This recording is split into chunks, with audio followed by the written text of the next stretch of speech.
मैथिली ठाकुर, बिल्कुल बहुत एकदम से वाइल्ड कार्ड एंट्री मिली मैथिली ठाकुर को। और मैथिली ठाकुर के बारे में कहा जा रहा है कि अली नगर से जो चुनाव लड़ रही हैं, ये पक्के तौर पर नहीं कहा जा सकता कि हारेंगी जीतेंगी, लेकिन एक बढ़त मिलती हुई दिख रही है इनको। ये आगे हैं और एक मजबूती से वहां हैं, और जो अंतिम फैसला है उसको लेकर के जो एग्जिट पोल है अभी श्योर नहीं है कम से कम। तो मैथिली ठाकुर अली नगर से चुनाव लड़ रही। दरभंगा से संजय सरावगी बीजेपी के बड़े नेता हैं राज्य की पॉलिटिक्स में, ये इनकी जीत पक्की मानी जा रही है एग्जिट पोल के हिसाब से। दरभंगा से चुनाव लड़ रहे हैं संजय सरावगी बीजेपी के टिकट पर। इसके अलावा जो बड़े चेहरे हैं उसमें रेणु देवी जो कि बेतिया से चुनाव लड़ रही हैं, वो बीजेपी के टिकट पर, इनकी भी जीत करीब करीब पक्की मानी जा रही है। और इसके अलावा कुछ और अगर नाम है तो जरा जल्दी जल्दी दिखाइए, समय कम है। तो अगर देखा जाए तो आरजेडी से रीतलाल यादव जो कि दानापुर से चुनाव लड़ रहे हैं, और बाहुबली की छवि रखने वाले रीतलाल यादव, और इनके बारे में कहा जाता है कि भाई दानापुर में एक तरीके से समानांतर सरकार चलाने वालों में से हैं, और ये भी चुनाव में कोई अच्छा नहीं कर रहे हैं, ये पीछे हैं। हालांकि ये पक्के तौर पे नहीं कहा जा सकता कि हारेंगे कि जीतेंगे, लेकिन फिलहाल स्थिति अच्छी नहीं दिख रही है रीतलाल यादव की। तो ये हो गए कुछ बड़े कैंडिडेट के बारे में हम आपको बता रहे हैं। और जरा छपरा से देखिए, जो आरजेडी के टिकट पर खेसारी लाल यादव भोजपुरी के सुपरस्टार माने जाते हैं, ये इनके बारे में सबसे चौंकाने वाली बात जो है वो ये है कि ये कहा जा रहा है कि ये चुनाव हार रहे हैं, जबकि ज्यादातर लोग ये मानते हैं, या जो अमूमन आप बात करेंगे तो कहेंगे कि छपरा से तो खेसारी लाल यादव का जीतना तय है, लेकिन जो एग्जिट पोल है वो कह रहा है कि नहीं, छपरा से चुनाव हार जाएंगे या हार सकते हैं खेसारी लाल यादव, ये अपनी तमाम प्रसिद्धि के बावजूद। तो ये अभी हमने आपको दिखाया जो अभी तक जो बड़े चेहरे हैं वो उनके बारे में एग्जिट पोल हमारा क्या कहता है। हमारे कुछ और सहयोगी हमारे साथ हैं, राकेश पांडे हमारे साथ हैं। विद्यानाथ झा और राकेश पांडे बहुत लंबे समय तक बिहार चुनाव के दौरान अलग अलग जिलों में घूमते रहे, शोज करते रहे, ग्राउंड रिपोर्ट करते रहे। एक बार राकेश पांडे के पास चलते हैं। राकेश, ये जो आंकड़े हमने दिखाए और ये जो हमने कुछ चेहरे दिखाए, इनको देखने के बाद और आपका जो तजुर्बा रहा घूमने के बाद, कैसे दोनों को मिलाते हैं, कैसे कोलेट करते हैं दोनों को?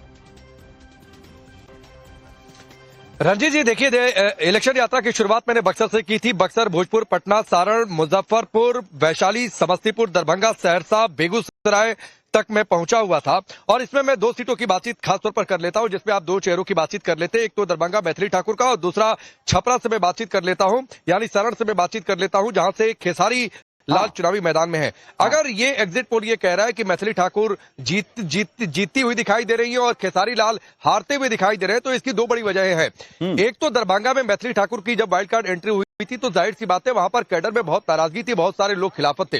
तो दूसरी पार्टियों को यह सीखना चाहिए कि वहां की नाराजगी को कैसे मैनेज किया गया, कैसे सबको संतुष्ट किया गया।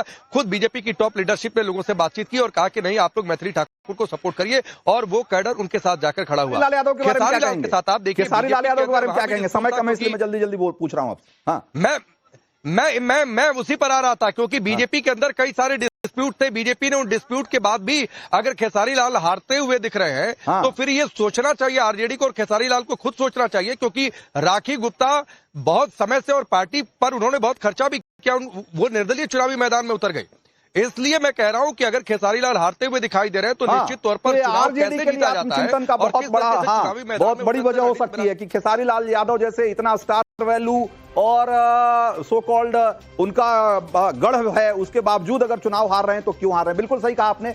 अब जरा समय की कमी है, इसलिए जल्दी जल्दी में आपको दिखाते हैं। तो हमने जेवीसी एग्जिट पोल के नतीजे आपको दिखाए थे, जरा पोल भी दिखाते हैं आपको कि जो बाकी एग्जिट पोल्स हैं वो क्या कह रहे हैं बिहार चुनाव को लेकर के। जरा देखिए, पीपल्स इनसाइट करके एक जो सर्वे एजेंसी है वो कह रही है कि एनडीए को 133 से 148 सीटें, यानी कि ये भी बहुमत दे रही है। महागठबंधन को 87 से 102 सीटें, जेएसपी को अगेन 2 सीटें दे रही है। मतलब जेएसपी में अगर आप देखेंगे तो किसी भी सर्वे एजेंसी ने उनको 2 से ज्यादा सीटें नहीं दी है। तो एक बात को लेकर के कंसेंसस है, अदर्स भी कमोबेश एक ही रेंज में है। और अगर देखा जाए तो सारे जो एग्जिट पोल हैं वो कमोबेश आपको एक रेंज में दिखेंगे। पीपल्स इनसाइट 133 से 148 एनडीए को, जेवीसी पोल है हमारा, हमने 135 से 150, मेट्राइज का पोल कहता है 147 से 100। तो आप देखिए, तो अगर देखेंगे तो कमोबेश जो आंकड़े हैं वो यही कहते हैं कि इस बार नीतीश कुमार की सरकार बनने से कोई रोक नहीं सकता है, हमारे पास समय की कमी है। और हाँ, राहुल गांधी इस बात से भी संतोष कर सकते हैं कि उन्होंने उनका स्ट्राइक रेट दोगुना हो गया है कम से कम। कि वोट चोरी के नारे का बिहार की जनता ने नकार दिया, इसका मतलब है बिल्कुल वोट अधिकार यात्रा को और वोट चोरी के उनके नैरेटिव को बिहार की जनता ने नकार दिया। कम से कम आपके इस एग्जिट पोल से तो यही साबित हो रहा है। बिल्कुल, आशुतोष के पास चलेंगे, हमारे सहयोगी आशुतोष सासाराम में हैं।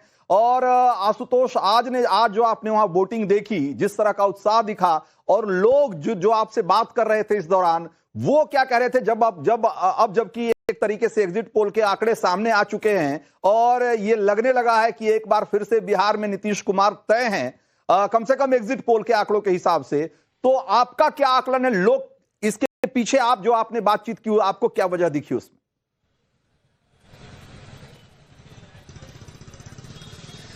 देखिए रंजीत जी, आज हम सुबह से ही शाहाबाद रेंज में हम लोग घूम रहे थे, लगातार कवरेज कर रहे थे। तो इस दौरान सबके जहन में सिर्फ एक ही बात थी कि क्या जो महिलाएं हैं, जो महिलाओं की जो लंबी लंबी लाइन है, उनका रुझान किस तरफ है। और हमने जब बात की तो उनके मुंह से सिर्फ और सिर्फ एक ही नाम निकल रहा था, नीतीश कुमार। नीतीश कुमार वो शख्स हैं जिन्होंने महिलाओं को बिहार के अंदर वो आत्मशक्ति दी है, जिसके बलबूते आज वो बढ़ चढ़कर हर काम में आगे हिस्सा ले रही हैं। और उसके बाद जिस तरीके से जो 10,000 रुपए वाली जो स्कीम है, उसका भी सीधा फायदा होता हुआ दिख रहा था। तो यानी महिलाएं जो हैं वो की फैक्टर के तौर पे नजर आ रही हैं। शाहाबाद वो रेंज है जो 2020 के चुनाव में कहीं ना कहीं बीजेपी के लिए, एनडीए के लिए सबसे कमजोर कड़ी साबित हुआ था। लेकिन इस बार जब उपेंद्र कुशवाहा की पार्टी और चिराग पासवान की पार्टी सभी एकजुट होकर जब लड़ रहे हैं, तो जो महागठबंधन है उसके सामने एक मजबूती से टक्कर दे रहे हैं। और कहा यह जा रहा है कि कुल जो 22 सीटें हैं, 22 में से लगभग 12 से 15 सीटें तक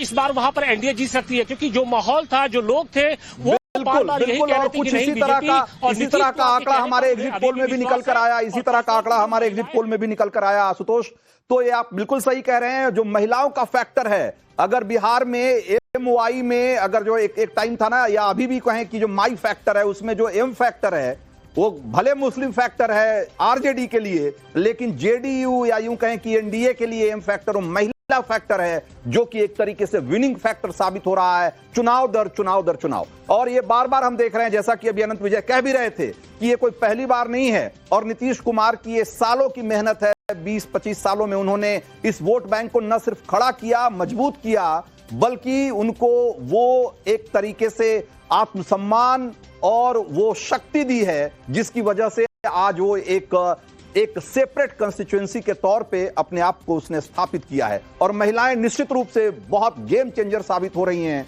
उनकी कहानियां हिंदुस्तान में बहुत सारी महिलाओं को प्रेरित करेंगी, इसमें भी कोई दो मत नहीं है। और इसका बड़ा श्रेय नीतीश कुमार को जाता है और इसका फायदा चुनाव में भी दिख रहा है। तो हमने अभी तक आपको आंकड़े दिखाए, लेकिन अभी हम आपको दिखाते हैं कि जो बड़े चेहरे हैं, जो सो कॉल्ड वीआईपी हैं, उनकी जिनकी सांसें अटकी होंगी, वैसे तो सबकी सांसें अटकी होंगी, लेकिन जिनको लेकर और या जिन सीटों पर नतीजों को लेकर के सबसे ज्यादा लोग चर्चा कर रहे हैं कि भाई यहां कौन जीतेगा, फलां जी जीतेंगे कि हारेंगे, जरा ऐसे जो नाम है, कुछ ऐसे नाम को देखते हैं। सबसे पहला नाम तो तेजस्वी यादव राघोपुर से चुनाव लड़ रहे हैं और exit poll, JBC exit poll कहता है कि ये चुनाव जीतने जा रहे हैं, चुनाव जीत सकते हैं। आगे जरा जल्दी दिखाइए, समय कम है और बहुत सारे वीआईपी की जो कतार है, जो लिस्ट है, बहुत लंबी है। जरा देखिए, सम्राट चौधरी, इनके बारे में भी ये कहा जा रहा है कि ये भी चुनाव जीत सकते हैं और जेबीसी एग्जिट पोल कह रहा है कि इनको चुनाव जीतने में कोई बहुत दिक्कत का सामना नहीं करना पड़ेगा। विजय चौधरी जेडीयू के कद्दावर नेता हैं, ये भी चुनाव जीतने जा रहे हैं एग्जिट पोल के हिसाब से। आगे बढ़िए,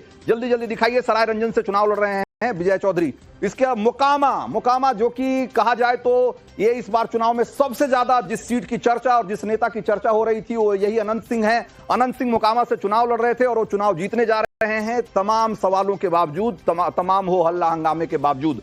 कुम्हरार से केसी सिन्हा है, जो कि जन सुराज के टिकट पर लड़ रहे हैं। और केसी सिन्हा की जो ख्याति है, वो एक बड़े अच्छे मैथ टीचर के रूप में रही है और लाखों बच्चे इनकी किताबें पढ़कर, इनसे पढ़कर दुनिया में बहुत नाम कमाया है। जन सुराज के टिकट पर लड़ रहे थे, लेकिन कहा जा रहा है कि ये चुनाव हारने जा रहे हैं, कम से कम एग्जिट पोल तो यही कह रहा है। ये कुम्हरार, पटना की कुम्हरार सीट से चुनाव लड़ रहे थे।